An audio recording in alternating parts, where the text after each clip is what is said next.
dari keturunan kera purba, Adam terus sampai ke Bunda Maria, sampai ke Yesus. Artinya Yesus itu masih keturunan kera juga. Salam teman-teman semua, terima kasih banyak telah klik video ini dan mau menonton video ini.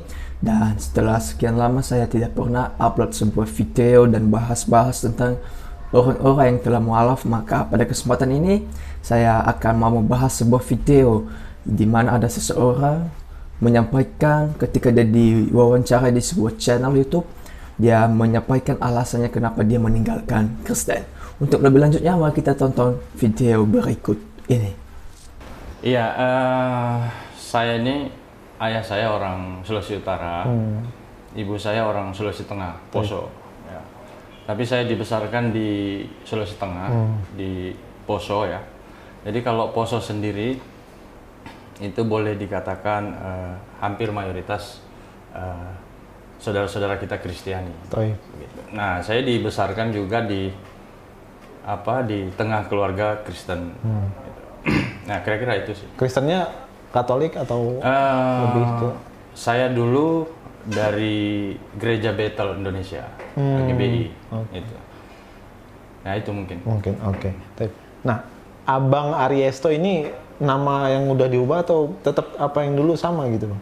Beda. Jadi dulu nama saya sih Andreas. Nama Kristen saya Andreas. Ketika saya 2002 akhir itu saya bersyahadat.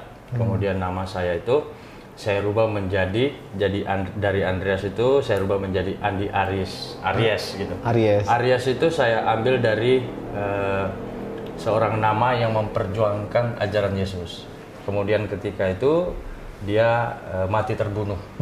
Kalau kita belajar tentang sejarah kekristenan, mungkin kita sama-sama kenal nama Arius, ya.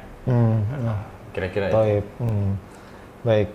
Nah, Bang Ariesto, tadi kan sempat singgung Gereja Bethel Indonesia ini.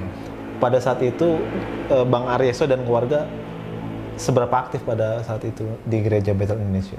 Kalau saya sendiri ya, saya tidak pernah. Saya jemaat biasa saja. Jemaat biasa yang mungkin kebiasaan orang tua setiap hari Minggu mungkin kita ibadah. Ya dibilang aktif, tidak terlalu aktif juga. Ya. Dibilang tidak aktif, ya aktif juga, sedang-sedang lah. Kira-kira gitu. Di pertengahan ya, Ji? Iya, menjadi tengah-tengah gitu. Jadi menjadi Kristen yang biasa ya? Biasa. Baik. Nah, kemudian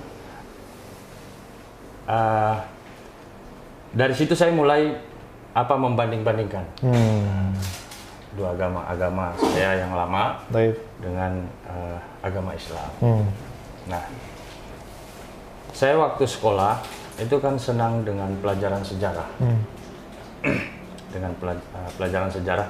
Dan yang saya tahu di agama saya yang lalu ya tentang teori evolusi Darwin. Teori evolusi Darwin itu ada beberapa yang sependapat yang mendukung dengan teori itu. Nah, kemudian saya pernah waktu itu saya tanya-tanya ke teman sampai ke pendeta. Saya tanya tentang kalau manusia ini keturunan kera purba. Dari keturunan kera purba, Adam terus sampai ke Bunda Maria, sampai ke Yesus. Artinya Yesus itu masih keturunan kera juga. Saya serius tanya waktu itu. Waduh. Luar Tapi biasa. pertanyaan saya itu direspon dengan marah. Jadi padahal saya serius bertanya, tapi setiap saya bertanya hal-hal yang ini, saya selalu direspon dengan emosi gitu. Pendeta atau penginjil. Nah, dari situ saya berpikir, loh saya nanya serius kok dijawabnya marah-marah. Nah, terus saya coba tanya-tanya tentang Islam. Nah, ternyata di Islam dijawab oleh para ustadz-ustadz, manusia itu ditempatkan adalah makhluk yang paling mulia dari malaikat sekalipun. Tepat. Secara manusiawi saya kagum dong dengan Islam. Nah, Itu teman-teman videonya, kira-kira teman-teman bisa pahami apa yang telah disampaikan oleh saudara kita ini. Kalau kita tadi melihat dari videonya, kita bisa melihat bahwa kalau di gereja dia adalah cuma jemaat biasa. Nah, jadi di video kali ini saya membuat 2 part, dan ini adalah part pertama, nanti part kedua nanti selanjutnya. Nah, di video ini alasan pertama yang dia sampaikan kepada kita kenapa dia meninggalkan Kristen atau agama sebelumnya. Yang pertama yang terjadi dalam hidupnya itu dia membanding-bandingkan agama Islam dan agama Kristen. Nah, setelah itu dia menemukan suatu pertanyaan yang mungkin menurutnya tidak bisa dijawab oleh pendetanya pada waktu itu. Dan saya yakin percaya pendeta pasti bisa jawab. Pertanyaannya buat dia sekarang ini, apakah pada waktu itu benar-benar udah dipertanyakan atau hanya ngarang-ngarang aja ini supaya videonya lebih kelihatan lebih menarik gitu.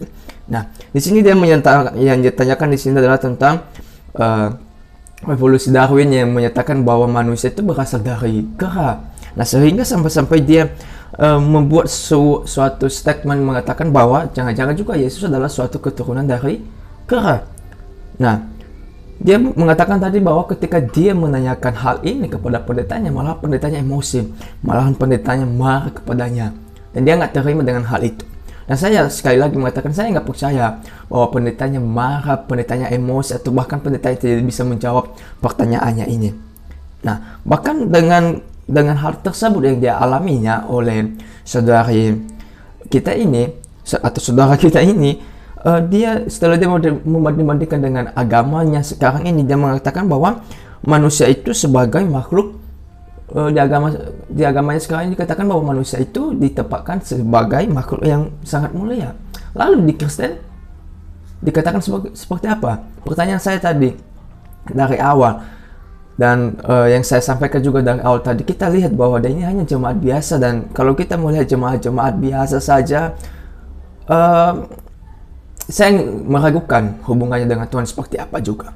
Nah, tetapi di dalam Alkitab tidak pernah dikatakan bahwa manusia diciptakan dari atau berasal dari kera. Nah, mari kita lihat sama-sama di dalam Kejadian 1 ayat 26 sampai 27. Saya akan membacakannya buat kita.